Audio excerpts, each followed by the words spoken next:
Russia president Vladimir Putin యుక్రెయిన్పై తీవ్ర ఆగ్రహంతో ఊగిపోతున్నారు. ఎందుకంటే యుద్ధం మొదలై దాదాపు 3 సంవత్సరాలు కాబోతోంది. ఎంతకీ యుక్రెయిన్ అదుపులో రావడం లేదు. దీంతో పాటు సిరియాలో బషర్ అల్ అసద్ దేశం నుంచి అవమాన భారంతో పారిపోయి మాస్కో చేరడం కూడా పుతిన్కు ఆగ్రహం తెప్పిస్తోంది. సిరియాలో అంతర్యుద్ధం మొదలైన తర్వాత నుంచి అసద్కు పుతిన్ అండగా నిలిచారు. సిరియా తిరుగుబాటుదారులపై రష్యా సైనికులు దాడులు చేసి అసద్పై ఈగ వాలనీయకుండా చేశారు. తీరా యుక్రెయిన్తో యుద్ధం మొదలైన తర్వాత రష్యా సిరియా నుంచి సైనికులను ఉపసంహరించుకుని యుక్రెయిన్కు తరలించాల్సి వచ్చింది. పుతిన్ సైనికులు సిరియా నుంచి తొలగిపోయిన వెంటనే రెబల్ సిరియాపై పెద్ద ఎత్తున దాడులు చేయడం మొదలెట్టారు. కేవలం 10 రోజుల్లోనే ఒక్కో నగరాన్ని స్వాధీనం చేసుకున్నారు. రెబల్స్తో పోరాడలేక అసద్ సైనికులు చేతులెత్తేశారు. అసద్ ఈ నెల 8వ తేదీన మాస్కోకు చేరుకున్నారని పెద్ద ఎత్తున వార్తలొచ్చాయి.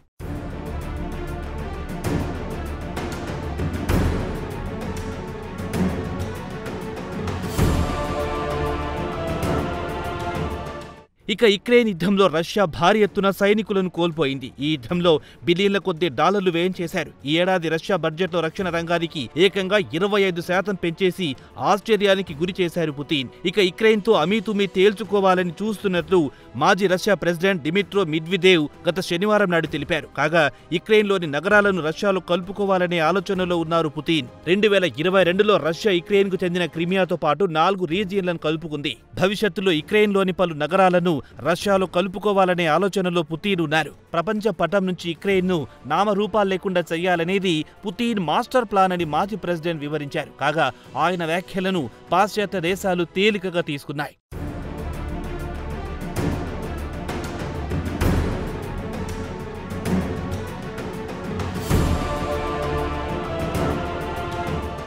అయితే పుతిన్ మాత్రం గతంలో కొన్ని నగరాలను రష్యా కలుపుకున్న విధంగానే మిగిలిన యుక్రెయిన్ నగరాలను విలీనం చేసుకోవాలనే ఆలోచనలో ఉన్నారు. దీంతో రష్యాకు భవిష్యత్తులో ప్రయోజనం ఉంటుందని పుతిన్కు అత్యంత సన్నిహితుడు మాజీ ప్రెసిడెంట్ ఒళ్లు జలధరించే విషయం చెప్పారు. యుక్రెయిన్లో వీలైనన్ని పట్టణాలను రష్యాలో విలీనం చేసుకోవాలనే ఆలోచనలో పుతిన్ ఉన్నాడని ఆయన ఈ విషయాలను గత శనివారం నాడు జరిగిన the United Russia party Congress సమావేశంలో వివరించారు. రష్యా భవిష్యత్తు విస్తరణ అంతా రష్యా సరిహద్దుకు దగ్గరుండే ప్రాంతాలను విలీనం చేసుకుంటారు. 2022లో యుక్రెయిన్కు చెందిన 4 రీజియన్స్ డొనెట్స్క్, లుహాన్స్క్, ఖెర్సన్, జాఫ్రిజియాలను రష్యా ఆక్రమించింది.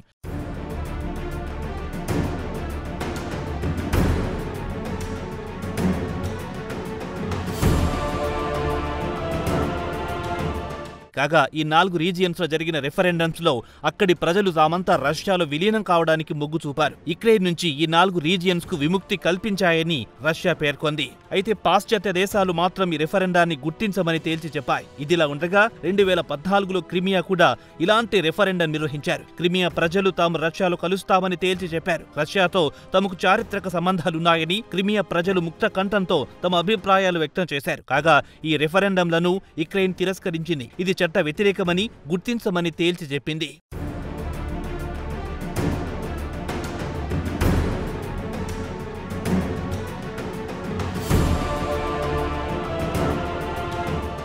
ఇదిలా ఉండగా యుక్రెయిన్ తమ దేశ సార్వభౌమత్వంలో రష్యా అనవసరంగా దూరుతోందని, రష్యా కబళించిన ప్రాంతాన్ని తిరిగి స్వాధీనం చేసుకుంటామని జెలెన్స్కీ అంటున్నారు. కాగా పాశ్చాత్య దేశాలు యుక్రెయిన్కు అండగా నిలిచాయి. యుక్రెయిన్కు ఆర్థికంగా, మిలిటరీ పరంగా కావలసిన సహాయం చేస్తామని ముందుకొచ్చాయి. కాగా రష్యా మాత్రం తన చర్యలను సమర్థించుకుంటోంది. యుక్రెయిన్లోని మిగిలిన నగరాలను త్వరలో కలుపుకుంటామని, ఆ ప్రాంతానికి చెందిన ప్రజలు రష్యాలో విలీనం కావడానికి మొగ్గు చూపుతున్నారని, కావాలంటే రెఫరెండం పెట్టుకోవచ్చునని దబాయిస్తోంది. కాగా రష్యా మాత్రం తాము విలీనం చేసుకున్న రీజియన్స్ ను యుక్రెయిన్ కూడా గుర్తించాలని డిమాండ్ చేస్తోంది. ఇదిలా ఉండగా ప్రస్తుతం జరుగుతున్న యుద్ధంలో పుతిన్ యుక్రెయిన్ ఆర్మీని అన్ని రీజియన్ల నుంచి ఉపసంహరించుకోవాలని డిమాండ్ చేస్తున్నారు. ఈ రీజియన్ అంతా రష్యాదేనని పుతిన్ దబాయిస్తున్నారు. యుక్రెయిన్లోని మిగిలిన నగరాల్లో రష్యా రాజకీయంగా పెను మార్పులు తీసుకురావాలనే ఆలోచనలో ఉంది. తమ మద్దతుదారులను కీలక పదవుల్లో కూర్చోబెట్టి మాస్కో నుంచి ఆ ప్రాంతంలో పెత్తనం చెలాయించాలని చూస్తున్నారు పుతిన్.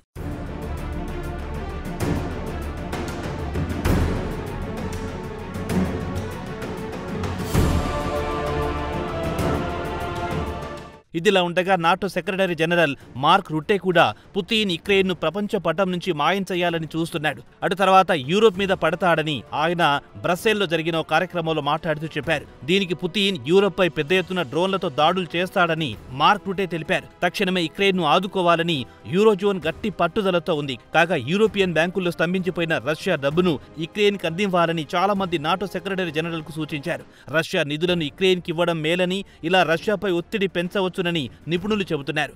ప్రస్తుతం యుక్రెయిన్కు పెద్ద ఎత్తున నిధులు, ఆయుధాలు సమకూర్చి పుతిన్ ప్లాన్ను నీరుగార్చాలని పాశ్చాత్య దేశాలతో పాటు అమెరికా కూడా ప్లాన్ చేస్తున్నాయి.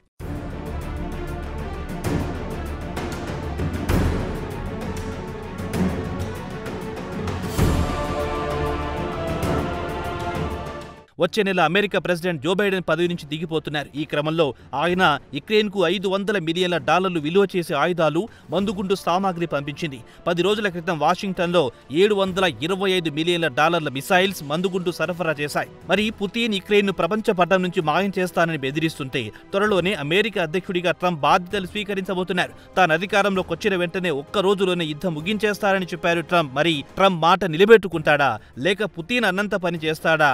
మరికొన్ని రోజుల్లో అసలు వాస్తవాలు వెలుగు చూస్తాయి.